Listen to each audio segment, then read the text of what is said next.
Om Namo Narayanaya. When the riches exist, the people wanting to grab their portion, if possible, whole. Being the richest temple, Sri Padmanabha Swami Temple was also the point of contention between royal families and the Pillais who were managing that temple. In the first half of 18th century, Martanda Varma is a great king who succeeded his uncle Ramavarma as a king at the age of 23. Till Martanda Varma's accession to the throne, Ettuvitil Pillamar, they were having the full control of the temple for 700 long years. And they were having the conspiracies to dethrone Martanda Varma also.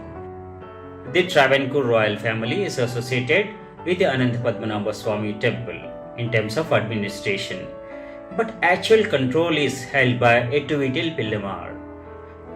Ettuvitil Pillamar are the lords of 8 houses, were the nobles from 8 Nair houses in Travancore. And they were having a long hold of around 700 years on Padmanabha Swami temple. The control, the administration, everything is in their hands.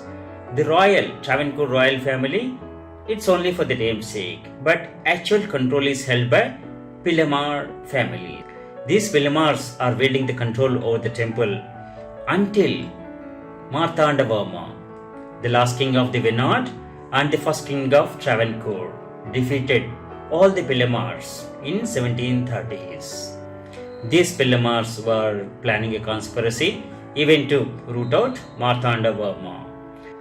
In 1731, Martanda Varma became the king of Travancore, and he is a great devotee of Lord Padmanabha Swami. He reconsecrated the idol and offered his prayers. And in course of a time, the people, the Pillamars and others were trying a conspiracy against him. And while he is ruling his kingdom, there were conspiracies against him, but he was managed to suppress all of them.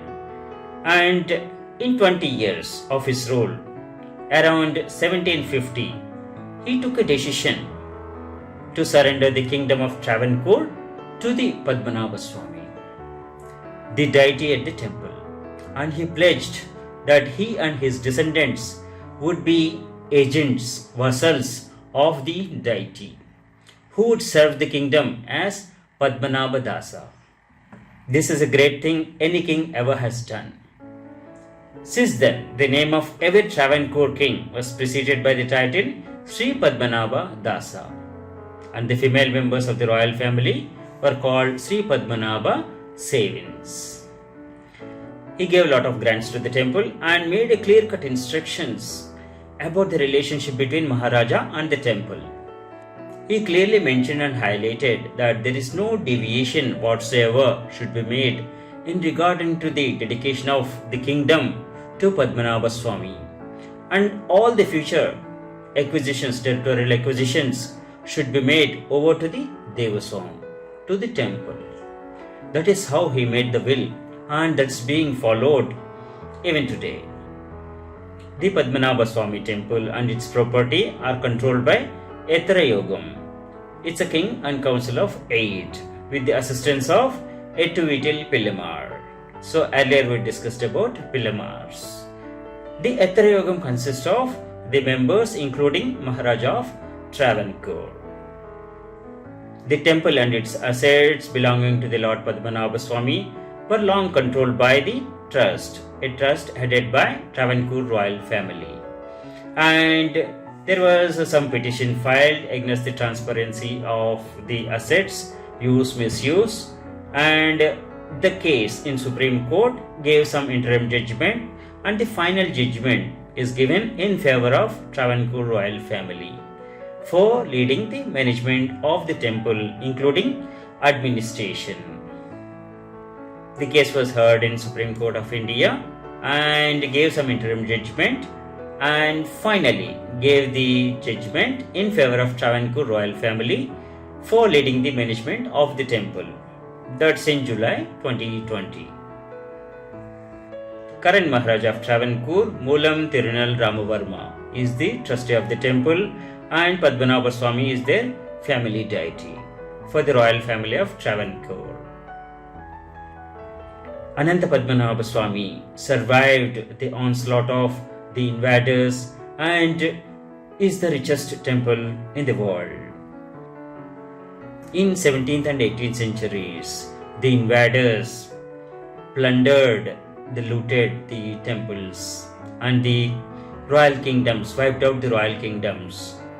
Many kings fled with their families, with all their wealth, on the elephant backs and the horse backs, and traveled towards the south to Thiruvananthapuram and took the permission of Travancore royal family, and they found the Ananta Padmanabha Swami is a safe place. They dug the caves inside, called the vaults, and deposited all their wealth. Some kings, when they heard the good news that there is no invasion fear, they took some wealth and offered some to the temple as donation and returned to their homelands to live safely. So some kings could not go back to their homelands due to the uncertainty or due to the fear of invasion when it existed. So they took some land in the Travancore itself and they lived there, and their properties they handed over to the temple. They donated some and they gave it to the Travancore royal family. So that is how the riches have grown hugely with the donations or the offerings. That is how the wealth of Ananta Padmanabha Swami has grown. The combined property, combined assets, wealth of all the kings are attached to the temple.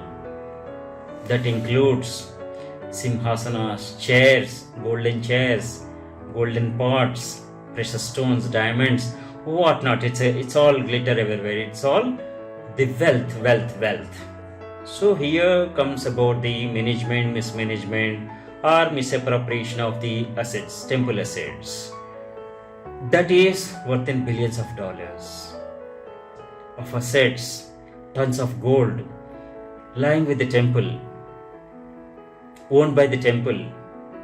Now the trust is handling that, and we can put that money is all belong to the public, right? The kings have deposited the golds and the vaults. That is nothing but the public money. Hope the trust and the governments work together to make better use of these assets, valuable centuries inherited assets. Om Namo Narayanaya.